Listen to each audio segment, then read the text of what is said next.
तर शेतकरी मित्रांनो, हे बघू शकता शिवा काळे यांचे स्वराज्य डेअरी फार्म।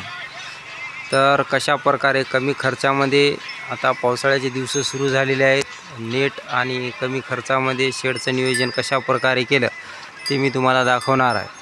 तर हे बघू शकता, पहिल्यांदा आपलं हे खाली जे रॉड दिसत आहे त्या रॉडवरच नेट आथरलेली ती उन्हाळ्यात, आणि आता पावसाळा लागला तर हे वरी अशा प्रकारे तिरकोनी केलेला आहे आणि दोरीच्या सहाय्याने अशा प्रकारे साईडला पण एक छोटा रॉड लावून त्याला दोरी बांधून अशा प्रकारे हे तिरकोनी टाईपमध्ये शेड केलेला आहे आणि त्याच्यावर ताडपत्री ते टाकणार आहे। तर बघू शकता कशा प्रकारे कमी खर्चापासून या स्वराज्य डेअरी फार्मचं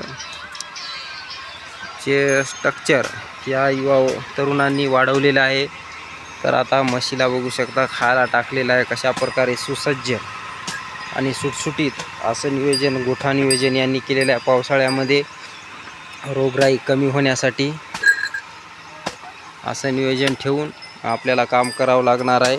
हे बघू शकता नाली काढलेली आहे, प्रत्येक व्हिडिओ तुम्ही दाखवत असतो। हे पंखे बघू शकता लावलेले आहेत आणि कमी खर्चामध्ये आपलं एंगलच्या सहाय्याने हे असं स्ट्रक्चर उभं केलं आणि त्याच्यावर दोरी बांधून आता नेट टाकलेली आहे, त्या नेटवर कापड टाकणार आहे। आता याच्यावर आपल्याला काही जणांना प्रश्न पडते की बाबा पत्र पण टाकावं, पण उन्हाळ्यात पत्र पुन्हा गरम होतात आणि त्याच्यामुळं त्यांनी ही संकल्पना आणि कमी खर्चामध्ये असं नियोजन लावलेलं आहे।